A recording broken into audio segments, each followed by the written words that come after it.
अभिनंदन स्वीकार कीजिए। मैं हूं आपका एडवोकेट देव भास्कर मिश्र और आप देखते हैं अपना प्रिय चैनल लाभ विद भास्कर। कौन सा मुकदमा कहां पर देखा जाता है यह भी जानना अब जरूरी हो गया है। मुकदमे दो नेचर के होते हैं, एक होता है सिविल नेचर।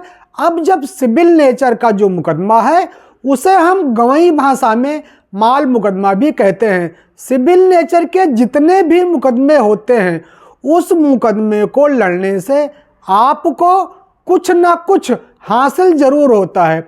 आप इसको इस तरीके से समझिए कि अगर आप गांव जवार में रहते हैं, खेती बाड़ी करते हैं, खेती पुश्तैनी है, पिताजी के नाम है और आप दो भाई हैं, तो पिताजी के मृत्युपरांत जो भी खेती बाड़ी पुश्तैनी आपको प्राप्त होगी वो वरासतन प्राप्त होगी और उसकी दाखिल खारिज आपको अपने नज़दीकी तहसील में जाकर तहसीलदार के यहाँ या सक्षम अधिकारी के यहाँ करवाना होता है, तभी वो ज़मीन आपके नाम आती है। लेकिन यहीं पर यह भी जान लेना जरूरी है कि अब उसी ज़मीन को लेकर अगर दोनों भाइयों के बीच में विवाद हो जाता है, वो चाहे बंटवारे को लेकर विवाद हो या कब्जेदारी को लेकर विवाद हो या मालिकाना हक को लेकर विवाद हो, तो अब ऐसे मुकदमे को सिविल न्यायालय, दीवानी न्यायालय में जाकर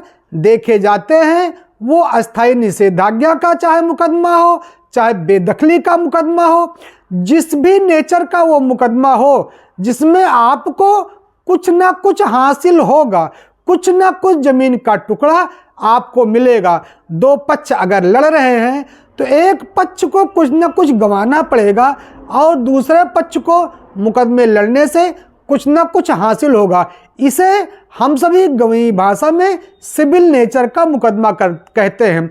यहीं पर यह भी जान लेना जरूरी है कि यदि आप किसी कंपनी से मोटरसाइकिल खरीदते हैं, कार खरीदते हैं और वहाँ पर डिस्प्यूट हो जाता है तो उसका मुकदमा कंज्यूमर फोरम में दायर होता है, उपभोक्ता फोरम में दायर होता है।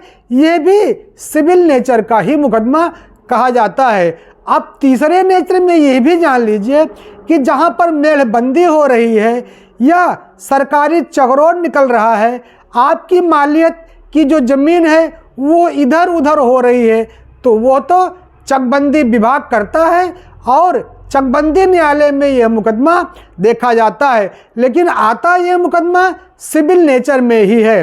अब यदि आप कहीं सर्विस कर रहे हैं, कहीं नौकरी कर रहे हैं और आपको सस्पेंड कर दिया जाता है किसी कारण से और फिर आप अपनी बहाली के लिए जो मुकदमा करते हैं वो भी सिविल नेचर का मुकदमा कहा जाता है। लेकिन यहीं पर यह भी ध्यान देना है कि यदि आपने रुपए की लेन देन में कहीं कोई फ्रॉड कर दिया है तो वो 420 में, 467-68 में वो फिर क्रिमिनल ऑफेंस बन जाता है और वो जो मुकदमे होते हैं वो क्रिमिनल नेचर के मुकदमे होते हैं।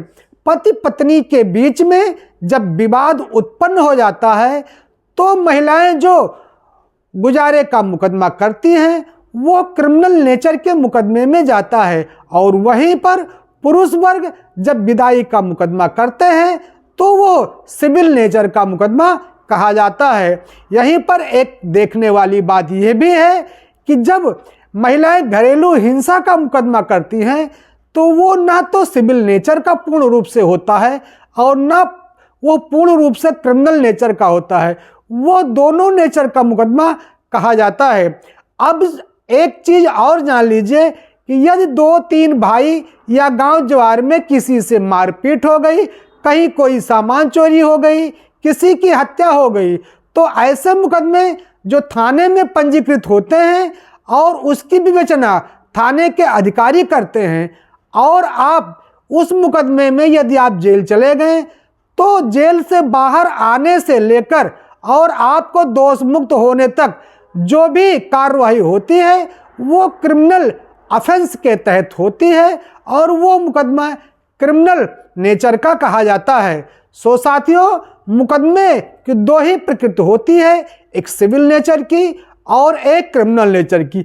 अब जब भी आप इस तरीके से किसी मुकदमे में फंसे तो ये भी आप अपनी कोर्ट में जाकर प्रयास करें कि कौन सा वकील किस नेचर का मुकदमा देख रहा है। जिस नेचर का आपका मुकदमा हो उसी नेचर के अपने विश्वास पात्र वकील के पास जाइए, अपनी समस्या को बताइए और जो भी वो शुल्क निर्धारित रूप में लेता है उसको शुल्क देते हुए आप अपने वाद विवादों से छुटकारा पा सकते हैं। सो ये जान लेना अब बहुत ज़रूरी हो गया था कि कौन सा मुकदमा कहाँ पर देखा जाता है। सो ये था आज का हमारा विषय।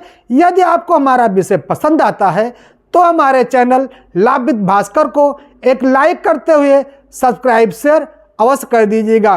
फिर मिलेंगे नए टॉपिक को लेकर, तब तक के लिए प्रणाम, धन्यवाद।